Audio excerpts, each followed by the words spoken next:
पूरे एक महीने बाद शू जुन लौटा, लेकिन सीधे शू निवास जाने के बजाय उसे पहले महल बुला लिया गया। सम्राट उससे तुरंत मिलना चाहते थे। जब वह अंततः घर पहुंचा तो उसके चेहरे पर थकान नहीं, बोझ था। उसकी आंखों के नीचे छिपा तनाव देखकर जुफेन का दिल अनचाहे ही नरम पड़ गया। वह मूल रूप से उसे छेड़ने आई थी, लेकिन उसके चेहरे की कठोर थकान ने उसका इरादा बदल दिया। जुफेन ने उसे चुपचाप एक आरामदेह आसन तक ले जाकर बैठाया, उसके सामने बर्फ वाला ठंडा पानी रखा और बहुत नरम स्वर में पूछा, क्या हुआ?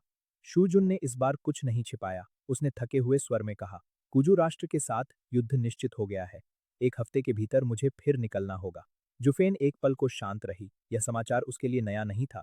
वह इस युद्ध को पहले भी जी चुकी थी। फर्क सिर्फ इतना था कि इस बार वह असहाय नहीं थी। जुफेन चिंतित नहीं हुई क्योंकि उसे इस युद्ध का परिणाम पहले से पता था, बल्कि उसके मन में तुरंत योजना बनने लगी। पिछली बार की तरह यदि उसके पास बढ़त है तो वह उसका उपयोग करेगी। उसने सावधानी से पूछा कि क्या उसके पास युद्धभूमि का मॉडल टेबल है। शूजुन उसकी मंशा तुरंत समझ गया। उसने सिर हिलाया और कहा कि वह उसके निजी यिंग निवास में रखा है। दोनों बिना समय गवाए वहां पहुंचे। यिंग निवास के एक निजी कक्ष में पहुंचकर जुफेन की नजर सबसे पहले एक सुंदर शतरंज सेट पर पड़ी। उसे देखते ही उसके होठों पर हल्की, जानकार मुस्कान आई। उसने शूजुन की ओर मुड़कर पूछा, एक बाजी हो जाए? शूजुन ने भौं उठाई, लेकिन कोई प्रश्न नहीं किया। वह उसके सामने बैठ गया। खेल शुरू हुआ, लेकिन यह केवल खेल नहीं था। जुफेन हर मोहरे के साथ मानो एक नक्शा खींच रही थी। आधी बाजी के बाद शूजुन की आंखों में पहचान उभरी। यह सामान्य शतरंज नहीं था। बोर्ड पर बनती संरचना पूर्वी सीमा, छावनी और कूजू की धरती से मिलती जुलती थी। जुफेन ने तिरछी मुस्कान के साथ चाल चली और लगभग उपहास भरे स्वर में बोली, रसद चलाओ, रानी को झोंको। रथ सीधा राजा की ओर बढ़ेंगे और दोनों तरफ से घोड़े रास्ता बंद करेंगे। अगले ही पल उसने अंतिम मोहरा चलाया, शह और मात। जुफेन ने शूजुन के राजा वाले मोहरे को उंगलियों के बीच घुमाते हुए उसे देखा और पूछा, क्या तुम मुझ पर विश्वास करते हो? शूजुन ने बिना एक पल गवाए उत्तर दिया, हाँ। उसकी आवाज में संदेह का एक कतरा भी नहीं था, बस इतना ही काफी था। उसके बाद दोनों मॉडल टेबल के सामने खड़े हुए और विस्तार से रणनीति पर चर्चा करने लगे। अब यह युद्ध केवल शूजुन का नहीं रहा था, यह दोनों की साझा चाल बन चुका था। रणनीति तय होने के बाद दोनों बगीचे के मंडप में आकर बैठ गए। मौसम अजीब तरह से सुहाना था। यह गर्मी पिछले वर्ष जैसी कठोर नहीं थी। जुफेन ने आकाश की ओर देखा और मन ही मन सोचा, बस एक और वर्ष। तभी अचानक शूजुन का हाथ उसके चेहरे तक आया। इस बार वह पीछे हटने में देर कर गई। उसकी कड़ी उंगलियां उसके दो तिलों से होती हुई ठुड्डी तक आईं और फिर उसे हल्के से अपनी ओर मोड़ लिया। जुफेन के गालों पर लाली उतर आई। शूजुन ने झुककर बहुत हल्के से उसके माथे पर चुंबन रखा और फुसफुसाया, तुम्हारी दयालुता के लिए धन्यवाद। जुफेन तुरंत तुनक गई। उसने कहा कि यह दया नहीं, स्वार्थ है। वह केवल वही करती है जिससे उसे लाभ हो। लेकिन शूजुन ने उसकी बात काट दी। उसने शांत स्वर में कहा, उन लोगों को बचाना जिन्हें तुम प्रेम करती हो, यदि यह स्वार्थ है तो दुनिया में दया जैसा कुछ है ही नहीं। दुनिया ने कब तुम्हारे साथ निस्वार्थ व्यवहार किया था? उसके शब्द जुफेन के भीतर गहरे उतरते चले गए। कुछ देर की चुप्पी के बाद शूजुन ने उससे सीधा प्रश्न किया, तुम मुझे एक मौका क्यों नहीं देती? जुफेन ने तुरंत नजरें फेर ली और ठंडे स्वर में वही पुरानी ढाल उठा ली। जुफेन नहीं समझी आप क्या कह रहे हैं। लेकिन शूजुन अब पीछे हटने वाला नहीं था। उसने अचानक उसे उठाकर अपनी गोद में बिठा लिया और अपनी बाहों के घेरे में कैद कर लिया। जुफेन हड़बड़ा गई। अगले ही पल उसके होठों पर एक तेज, छोटा, चुराया हुआ चुंबन पड़ा। जुफेन की सांस अटक गई। वह बोलने की कोशिश करती और हर बार शूजुन उसके शब्दों को एक नए चुंबन से रोक देता। अंततः उसका स्वर बदल गया। इस बार वह गंभीर नहीं, बेहद असुरक्षित लगा। उसने लगभग विनती करते हुए पूछा, मैं क्या करूं कि तुम मुझे एक मौका दे सको? जुफेन पहली बार उसकी आंखों में उस तरह का भाव देख रही थी। ऐसा भाव जिसमें विजय नहीं, प्रतीक्षा थी। उसके भीतर पुरानी चोटें जाग उठी।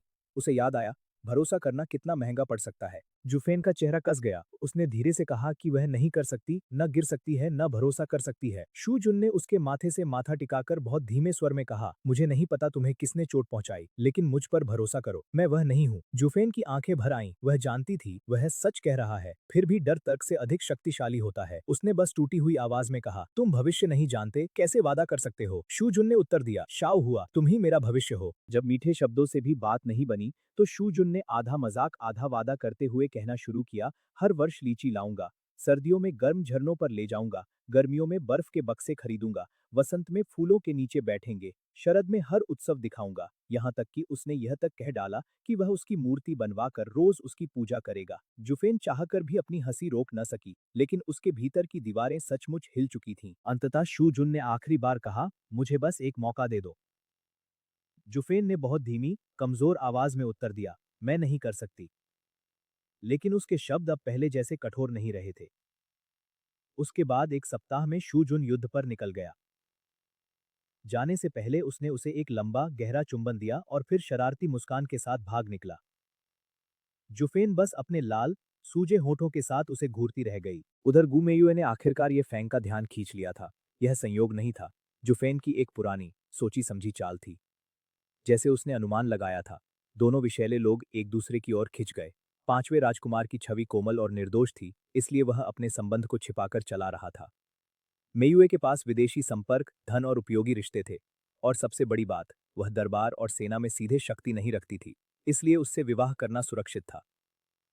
जुफेन ने उनके ऊपर अपने लोग पहले ही लगा रखे थे। जुफेन ने उनके संबंध को उजागर नहीं किया, अभी नहीं। ऐसी जानकारियां फेंकने के लिए नहीं, सही समय पर ब्लैकमेल करने के लिए बचाकर रखी जाती हैं। फिलहाल उसने उन्हें उनके ही जाल में उलझा रहने दिया। दूसरी ओर झाओ बाईलान और चेन मिंगशी दोनों ही पिछले कुछ महीनों में असामान्य रूप से व्यस्त हो गए थे। जुफेन ने नोटिस तो किया, पर टटोला नहीं। यदि दो लोगों के बीच कुछ बनना हो तो उसे धक्का देकर नहीं बनाया जाता। युद्ध के दौरान शूजुन कभी कभी उसे पत्र भेजता रहा। शाओरू कई बार उसे झूले पर बैठी मुस्कुराते हुए वही पत्र बार बार पढ़ते हुए पकड़ लेती। उसी दिन जुफेन का मूड बदल जाता। वह बाग में धीमे धीमे गुनगुनाती, झूले पर हिलती और पत्र को फिर खोलकर देखती। समय उड़ता गया, गर्मी बीती, फिर शरद भी ढलने लगी और अंततः उस सप्ताह खबर आई, शू जुन ने कूजू को कुचल दिया है। यह युद्ध सामान्यतः लंबा खिंचता, लेकिन इस बार सब कुछ तेजी से हुआ। जुफेन की शतरंज वाली रणनीति से प्रेरित होकर शूजुन ने एक निर्मम और अप्रत्याशित आक्रमण किया। कूजू को पीछे हटना पड़ा, फिर झुकना पड़ा। अंततः उन्हें ये साम्राज्य के अधीन होकर कर और संसाधन देना स्वीकार करना पड़ा। जब शूजुन विजयी होकर राजधानी लौटा, शहर उसके स्वागत में झुक गया। बच्चे उसे देखकर हाथ हिला रहे थे, स्त्रियां उसके चेहरे पर मोहित थीं और जनता उसे नायक के रूप में पुकार रही थी। इस विजय के बाद सम्राट ने उसे शिया ड्यूक ऑफ फर्स्ट रैंक की उपाधि दे दी। यह पद लगभग युवराज के समकक्ष था। यह समाचार सुनकर ये फेंग का नियंत्रण टूट गया। उसने क्रोध में अपना चाय का प्याला फर्श पर दे मारा। उसकी ठंडी आंखों में हत्या उतर आई। यदि शूजुन तीसरे या चौथे राजकुमार के पक्ष में खड़ा हो जाता तो उसका खेल खत्म हो सकता था। अंततः उसने ये झेंग की ओर देखकर आदेश दिया, शू कॉर्प्स को भेजो, उनसे निपटने का समय आ गया है। उधर जुफेन शू निवास के मुख्य द्वार पर बहुत देर से खड़ी उसका इंतजार कर रही थी। जैसे ही धुंधली घुड़सवार आकृतियां पास आईं, उसने उसे पहचान लिया। शू जुन ने घोड़े से उतरते ही किसी को मौका नहीं दिया। वह सीधा उसके पास आया और बिना चेतावनी उसे बाहों में उठाकर कसकर भींच लिया। जुफेन का चेहरा तुरंत लाल हो गया। उसके पीछे खड़े सैनिक और 3 उच्च जनरल सब स्तब्ध थे। जुफेन ने हड़बड़ाकर फुसफुसाया, अभी इसी क्षण मुझे नीचे उतारो। ये सब देख रहे हैं। शू जुन मुड़ा, अपने सैनिकों को घूरा और वे सब तुरंत नीचे जमीन देखने लगे। फिर वह मुस्कुराकर बोला, देखा, कोई नहीं देख रहा। जुफेन झेपकर सीधे अंदर भाग गई और उसे वहीं छोड़ दिया। लेकिन शू जुन भी कब हार मानने वाला था। थोड़ी देर बाद वह दौन आंगन के गर्म कमरे में उसे पकड़ ही लिया। कमरे में स्नान के बाद की ताजी पुदीने वाली गंध थी। उसने पीछे से उसे बाहों में भर लिया, उसकी कमर की रिबन से खेलता रहा और उसके गले के पास सिर टिकाकर कहा कि वह क्राइसेंथेमम की खुशबू जैसी महकती है, बिल्कुल अपने नाम की तरह। जुफेन चुप रही, क्योंकि उसकी चुप्पी के पीछे एक पुराना डर फिर से जाग रहा था। धीरे से उसने वही पुरानी कविता दोहराई, फूलों को पुरुष तभी तक चाहते हैं जब तक वे ताजा और खिले हों, फिर वे मुरझा जाए तो उन्हें फेंक दिया जाता है। यह सुनते ही शूजुन ने धीमे से उसे मूर्ख स्त्री कहा और उसके गले पर हल्का सा दांत गड़ा दिया। जुफेन सिहर उठी, फिर उसने बहुत गंभीर स्वर में कहा, फूल तब खिलते हैं जब तुम मुस्कुराती हो, वह कभी नहीं मुरझाएगा, और अगर एक दिन तुम मुरझा भी गई तब भी तुम मेरी शाव हुआ रहोगी। जुफेन ने झेंपकर बस बुदबुदाया, मीठी बातें बनाने वाले। इसके बाद उनके बीच की दूरी धीरे धीरे सचमुच घटने लगी। वे साथ शतरंज खेलते, हीटर के पास बैठते, चाय पीते और कई रातें जुफेन नींद से उठकर खुद को शूजुन की बाहों में पाती। जब वह शक भरी नजर से उसे देखती तो वह बड़ी मासूमियत से नजरें फेर लेता, मानो उसे कुछ पता ही न हो। ऊपर से वह वैसा ही था, भीतर से सब बदल रहा था। एक सुबह उसने बताया कि उसे दक्षिण जाना होगा, सैनिकों के एक बड़े समूह को प्रशिक्षित करने। जुफेन उसे विदा करने गलियारे तक आई। वहीं रुककर उसने कहा कि वह यहीं से विदा देगी। शुजुन ने नाटकीय उदासी के साथ शिकायत की कि उसकी पत्नी उसे दरवाजे तक भी छोड़ने नहीं आएगी। जुफेन हंस पड़ी। फिर उसने उसके हाथ में एक बैंगनी सुगंध थैली रखी जिसे उसने खुद तैयार किया था। उसमें क्राइसेंथेमम और पाइनवुड की मिली-जुली खुशबू थी, वही जो उसे पसंद थी। शुजुन ने देखा कि जुफेन की कमर पर भी वैसी ही एक मिलती-जुलती थैली बंधी है। उसकी आंखों में वही शैतानी चमक लौट आई। अगले ही पल वह उसे चुपके से एक भंडार कक्ष में खींच ले गया। एक हाथ उसके सिर के ऊपर दीवार पर टिका था, दूसरा उसकी कमर पर। जुफेन समझी थी यह बस एक साधारण चुंबन होगा, लेकिन इस बार शुजुन ने उसके होंठ खोल दिए, उसकी सांसें छीन ली और जब उसने विरोध में उसकी जीभ काटी तो वह और भी अधिक उग्र हो गया। जब वह अंततः अलग हुआ, जुफेन बुरी तरह सांस ले रही थी। बस एक ही शब्द निकला, अब नहीं। दक्षिण जाने के कुछ दिन बाद जुफेन को बाईलान का निमंत्रण मिला, एक रंगमंच भवन में मिलने का। उसे कुछ भी असामान्य नहीं लगा। श्याओरू के साथ वह वहां पहुंची जहां सड़कें पहले से ही भीड़ से भरी थीं। तभी एक भिखारी ने बेहद कुशलता से उसके बालों से सोने की पिन निकाल ली और भाग गया। शाओरू उसे पकड़ने दौड़ी। जुफेन उसे रोक भी नहीं पाई थी कि तभी किसी ने पीछे से उसका मुंह कपड़े से दबाया और उसे पास की गली में घसीट लिया। कपड़े में नशीली दवा थी। जुफेन ने अपनी चेतना बचाए रखने की पूरी कोशिश की। उसने हमलावर के सबसे नाजुक हिस्से पर वार करने की कोशिश की, लेकिन वह कुशल था। संघर्ष करते हुए उसने एक छोटी सी चाल चली, अपने इत्र वाले थैले के नीचे एक महीन छेद कर दिया और साथ ही एक हेयरपिन नीचे गिरा दी। फिर उसकी दृष्टि अंधेरी पड़ गई। जब शाओरू लौटी तो उसकी मालकिन गायब थी। गली में चमकती तितली वाली हेयरपिन देखकर उसका चेहरा सफेद पड़ गया।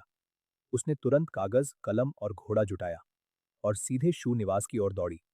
शिया वांगफेई का अपहरण हो चुका था। चेन और शू दोनों परिवारों ने गुप्त रूप से अपने लोगों को फैला दिया। शहर के द्वारों पर तलाशी शुरू हुई। 10 संदेशवाहक शू जुन को खोजने निकल पड़े। लेकिन जनता के बीच खबर रिस ही गई। प्रथम श्रेणी की शिया वांगफेई का दिन दहाड़े अपहरण हो गया है। शहर में अफवाहों का विस्फोट हो गया। कुछ लोग दया कर रहे थे, कुछ उसके सम्मान के नष्ट हो जाने की बातें कर रहे थे। किसी को नहीं पता था कि यह अपमान नहीं, एक सुनियोजित साजिश थी। संदेश सबसे पहले झाओ बाई लान पर गया, क्योंकि निमंत्रण उसी के नाम से आया था। लेकिन चेन मिंगशी ने तुरंत साबित कर दिया कि वह तो बीमार थी और घर से निकली ही नहीं। जब बाई लान को अपहरण की बात पता चली तो उसके चेहरे का सारा रंग उड़ गया, मानो कोई पुराना भयानक घाव फिर खुल गया हो। वह बहुत देर तक जड़ खड़ी रही। बाद में अपने कक्ष में लौटकर उसे गुप्त स्थान पर छिपा एक पत्र मिला, वही संकेत भाषा जिसे केवल वह और जुफेन समझती थी। उसमें लिखा था कि जुफेन भाग निकली है और एक झोंपड़ी में छिपी है, अकेले आना। साथ में एक परिचित कंगन भी रखा था। बाईलान को पूरा भरोसा नहीं था, फिर भी वह गई। उसने सावधानी से अपनी दासी तिंगशिए को कुछ दूरी पर तैयार रहने का आदेश दिया। शाम को वह उस टूटी हुई झोंपड़ी में पहुंची। भीतर सन्नाटा था और अगले ही पल पीछे से हमला हुआ। बाईलान घूमी, वार रोका और फिर बिना हिचक एक हमलावर का गला चीर दिया। देखते ही देखते 5 बड़े आदमी हथियारों के साथ उस पर टूट पड़े। वह घायल हुई लेकिन रुकी नहीं। एक एक कर उसने उन्हें काटा, गिराया और फिर एक तीखी सीटी बजाई। अगले ही पल काले वस्त्रों में उसके लोग भीतर घुस आए और बचे हुए हमलावरों को जीवित पकड़ लिया। घाव लगने के बावजूद बाईलान की आंखों में दर्द से अधिक घृणा थी। उसने दांत भींचकर कहा कि वह अपहरणकर्ताओं और उन्हें खरीदने वालों दोनों से नफरत करती है। वे लोग जिंदा रखे जाएं। वह खुद उनकी आंखों से जीवन निकलते देखना चाहती थी। फिर उसकी कठोरता टूट गई। उसने कांपती आवाज में कहा, यह सब फेन जिएजी से जुड़ा है। कैसे किसी को हमारे गुप्त संकेतों का पता चला? कंगन तक कैसे पहुंचा? तिंगशिए ने उसका हाथ थामा, उसे सांसें नियंत्रित कराईं और चुपचाप उसके पास बैठी रही। क्योंकि इस क्षण बाईलान केवल योद्धा नहीं थी, वह वही लड़की थी जिसके माता पिता को अपहरणकारियों ने उसके सामने मार डाला था। और अब वही पुराना दुःस्वप्न लौट आया था।